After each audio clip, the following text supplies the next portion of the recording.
अस्सलाम नमस्ते सत श्री अकाल। और देवों के देव महादेव एपिसोड है जी 225 और पार्ट 2 है। लाइक शेयर सब्सक्राइब कर दें। स्ट्रेट चलते हैं वीडियो की तरफ। इनका नाम है राणा मोहम्मद अली, मोहम्मद समीर खोखर, मलिक सकार Iqbal. So guys let's start.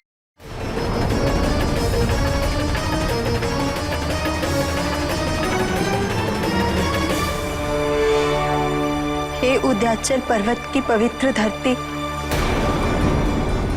Mahadev और पार्वती के इस ऊर्जा रूपी संतान को संभालने का सामर्थ्य अब मुझ में शेष नहीं रहा। स्वयं महादेव का कथन है कि पार्वती के बाद केवल आपकी गोद ही इसे धारण कर सकती है। महादेव के निर्देश पर ही मैं इसे संरक्षण व पोषण करने हेतु आपको सौंप रही हूं।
पार्वती,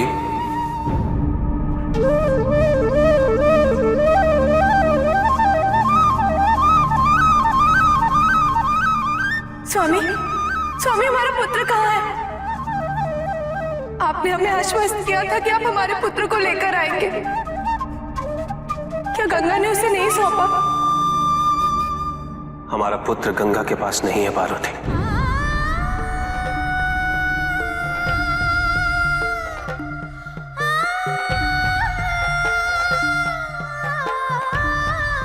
तो कहाँ है वो स्वामी? हमारा पुत्र सुरक्षित है। गंगा उसे तुम्हें सौंपने आ ही रही थी, किंतु तुम्हारे श्राप के कारण वो इतनी अशक्त हो गई कि उससे उस पिंड की ऊर्जा सहन नहीं हुई।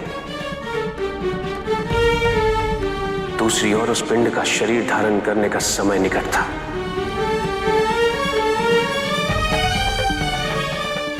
इसी कारणवश मैंने गंगा को यह निर्देश दिया कि वो उस पिंड को धरती के सामर्थ्यवान गोद में सौंप दे,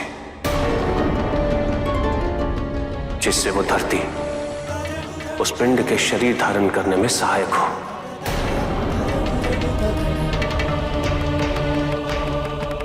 क्या उसने बालक रूप ले लिया?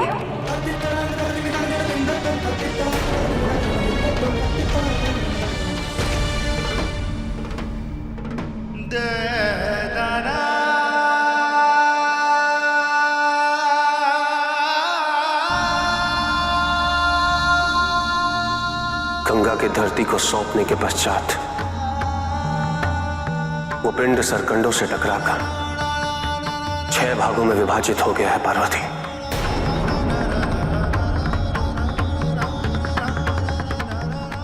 विभाजित हो गया? भी होती कौन है हमारी संतान को धारण करने वाली? उस ऊर्जा को बालक का रूप देने का अधिकार केवल हमारा है।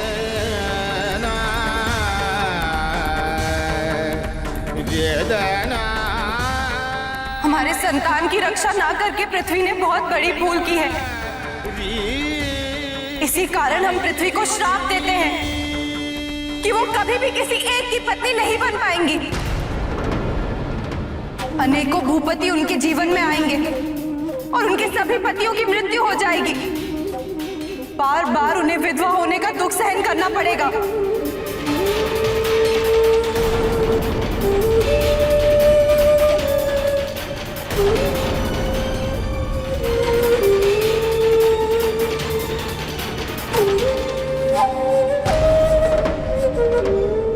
पार्वती,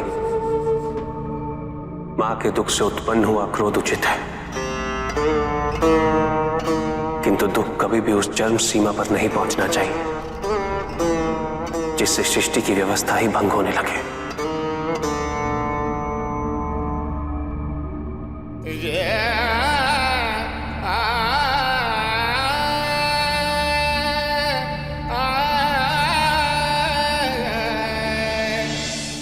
क्या पुत्र खोने का दुख मुझे नहीं है पार्वती?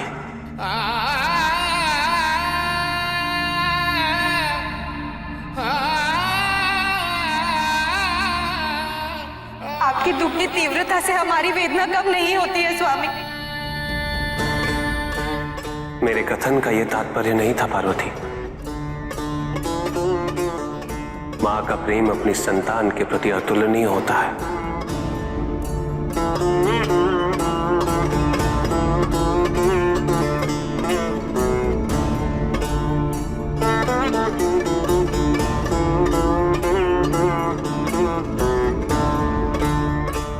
तुम केवल उसी की मां नहीं पार्वती, अभी तो समस्त संसार की मां। एक संतान का दुख यदि शेष सभी संतानों के विनाश का कारण बन जाए तो क्या ये उचित होगा?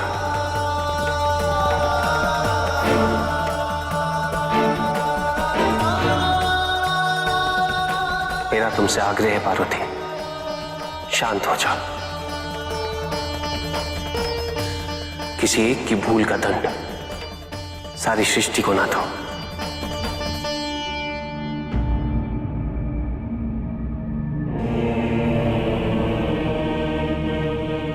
क्रोध में हम किसी भी घटनाक्रम को तटस्थ भाव से देखने में असमर्थ हो जाते हैं पार्वती।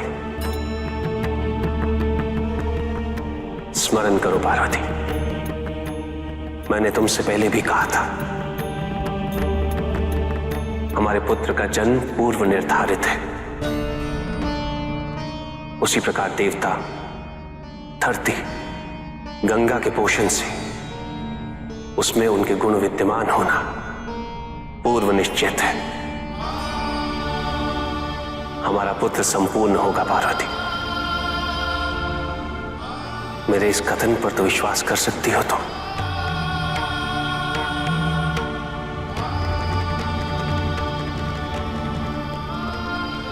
पार्वती, तुम प्रकृति हो। अग्नि, जल, धरती, ये सब प्रकृति के अभिन्न अंग हैं। यदि किसी भी प्रकार से इनका अहित होता है तो प्रकृति का ही अहित होगा। अर्थात आज तक तुमने जितने भी श्राप दिए हैं उनसे केवल तुम्हारा ही अहित हुआ है, क्योंकि तुम स्वयं प्रकृति हो।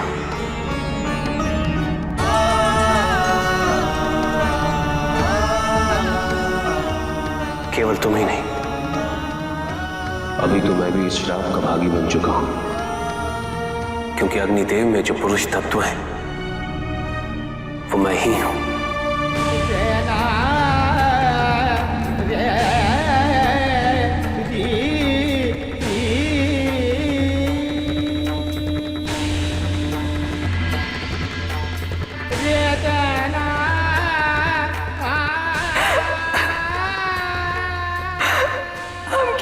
स्वामी, हमारे कुछ समझ में नहीं आ रहा। हमसे हमारी संतान का विच्छोह और नहीं सहन होता।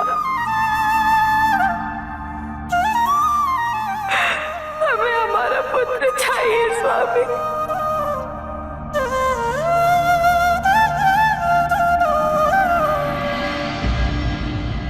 खैर धैर्य रखो पार्वती, तुम्हारा पुत्र शीघ्र ही तुम्हारी गोद में खेलेगा।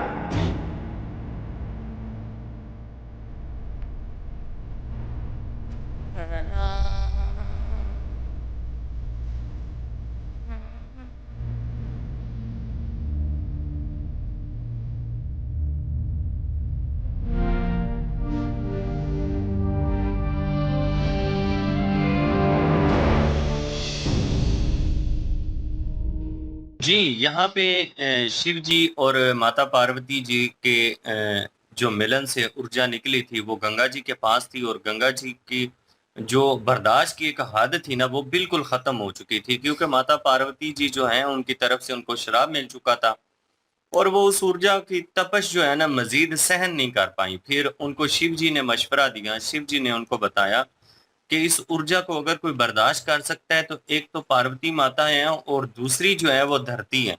तो उन्होंने फिर धरती पे उनको रखा और वो धरती के अंदरूनी हिस्से में जाके उन्होंने समाना था, और वहां पे एक शारीरिक जो रूप है वो इख्तियार करना था। उससे पहले जब वो ऊर्जा धरती पर जा रही थी तो उसी दौरान वो चट्टानों से टकराने की वजह से कुछ जो है ना वो चंद टुकड़ों में तकसीम होके तो कव्वल के जो फूल हैं उनके ऊपर विराजमान हुई हैं, उसके ऊपर वो गिरी हैं।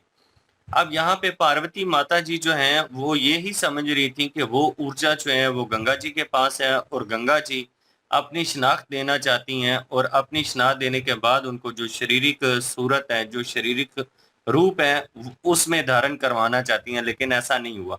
यहाँ पे शिव जी ने उनको आके बता दिया, उन्होंने कहा कि गंगा जी के पास हमारा पुत्र नहीं है, वो इस तरह से धरती पर हैं, तो वो सुरक्षित हैं, उन्हें कोई भी किसी किस्म की दिक्कत नहीं है।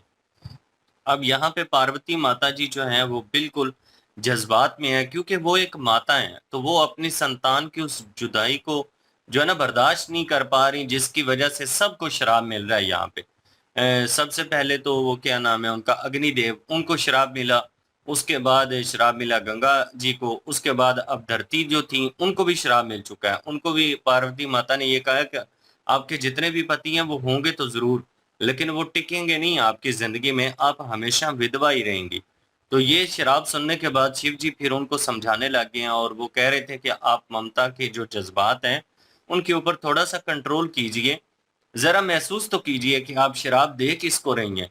आप खुद जो है वो हर चीज में हैं मौजूद, तो आपको ये शराब लग रहे हैं, ये सारा नुकसान जो हो रहा है वो आपका ही हो रहा है। और दूसरी चीज ये है कि जो अग्निदेव है उनको अगर आपने शराब दी है तो पुरुष जो तत्व है उसमें अग्निदेव में मैं हूं, तो वो शराब तो मुझे भी लगा है। इसकी वजह से फिर पार्वती माता जो है उनको एहसास इस बात का हुआ है कि वाकई ये चीजें जो हुई हैं उनसे गलत हो गया, लेकिन उन्होंने कहा कि ये जो भी हुआ है मैं एक ममता के रूप में अगर महसूस करूं तो उस जुदाई को सहन नहीं कर पाई, जिसकी वजह से ये सारी चीजें मुझसे हो गई हैं। बिल्कुल जी। और गंगा जी ने जो है वो धरती के हवाले किया है, और लेकिन जो है वो धरती में समाते वक्त जो है वो किसी चट्टान से टकरा गए, वो क्या कहते हैं उसको, ऊर्जा। ऊर्जा जो है। तो फिर जो है वो कुछ टुकड़ों में जो है तकसीम होके जो है कमल के फूलों में जो है वो अटक गए। और लेकिन जो है वो शिव जी ये भी कह रहे हैं कि सेफ हैं, और दूसरी दफ़ा जब उन्होंने कहा कि वो टुकड़े हो गए हैं तो उन्होंने जो है धरती को भी जो है वो श्राप दे दिया। और उसके बाद जो है फिर उन्होंने समझाना शुरू किया कि ये खाली अपनी संतान ही संतान नहीं, ये पूरी जो जितने भी लोग हैं, जितने भी ये सारे हैं, ये सारे जो हैं वो आपकी संतान हैं, और इसलिए जो है वो अपने जो है वो इन शराब की वजह से जो है वो उनको नुकसान ना पहुंचाएं।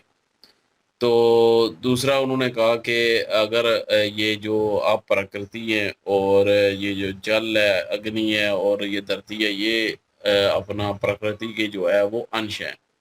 तो अगर आप उनको श्राप दे रही हैं तो मतलब कि अपने आप को श्राप दे रही हैं वो। इसी तरह जो है अग्निदेव जो हैं वो उनके जो उनमें जो वो है वो मेरा अंश है, पुरुष का अंश है, तो वो मुझे श्राप लग रहा है। तो फिर जो है वो रुकी हैं, और उन्होंने जो है पूरी तरह समझाया है कि सारा कुछ ठीक हो जाएगा। ये एक जो है वो प्रोसेस है कि आपसे जो है वो पूरी प्रकृति जो मतलब कि पहले अग्निदेव के अग्नि की जो खसूसियात है वो उसमें आएंगी, उसके बाद जो है वो देव हैं जो उनकी आएंगी, और उसके बाद जो है वो गंगा जल की आएगी, उनमें जो है वो खसूसियत, और उसके बाद धरती की भी आएगी। तो ये एक पूरा प्रोसेस है, और ये होगा, जो है हमारा बच्चा जो है वो शरीर लेगा। और पूरा उन्होंने समझाया है इस चीज़ पे पार्वती जी को, और फिर जो है पार्वती समझी हैं, और लेकिन जज्बात में थी, और जज्बात में ये सारा कुछ होता रहा उनसे, और जज्बात में उन्होंने सबको जो है वो श्राप दे दिया। मैं कहता हूँ कि यहाँ पे जो श्राप का ज़्यादा हकदार है ना, वो तारकासुर है, क्योंकि वो ही ना आ रहा होता तो ये सारा कुछ होता ही ना, और उसको भी श्राप मिलना चाहिए था, लेकिन वो बच गया है। तो बहरहाल अभी आगे देखते हैं जी कि कब जो है वो शरीर जो है वो हासिल करते हैं पार्वती जी और शिव जी के जो पुत्र हैं। बिल्कुल ये सिचुएशन वैसी चल रही है, और वो जो 6 टुकड़ों में बँट के वो कमल के फूलों के ऊपर गिरे हैं, तो वो चीज़ देखने लायक होगी। वो इकट्ठे कब होते हैं या किस तरह, वो क्या सिचुएशन होती है, तारकासुर को पता चलता है वो किस तरह इम्प्लीमेंट करता है इस चीज़ के ऊपर। और जैसे शिव जी एट द एंड कह रहे थे कि आपका पुत्र जो है जल्द ही आपकी गोद में खेलेगा, तो मे भी हो सकता है वो अब जो है वो एक बड़ा स्टेप जो है वो लेने लगे हैं, तो कुछ ना कुछ ऐसा होगा। तो लेट्स सी, देखते हैं क्या सिचुएशन होती है जी। नेक्स्ट पार्ट पे चलते हैं। लाइक शेयर सब्सक्राइब कर दीजिएगा। इंशाल्लाह मिलते हैं नेक्स्ट वीडियो में। अपना ख्याल रखिएगा, वो हम याद रखिएगा। तब तक के लिए अल्लाह अल्लाह हाफिज, हाफिज़। पीस।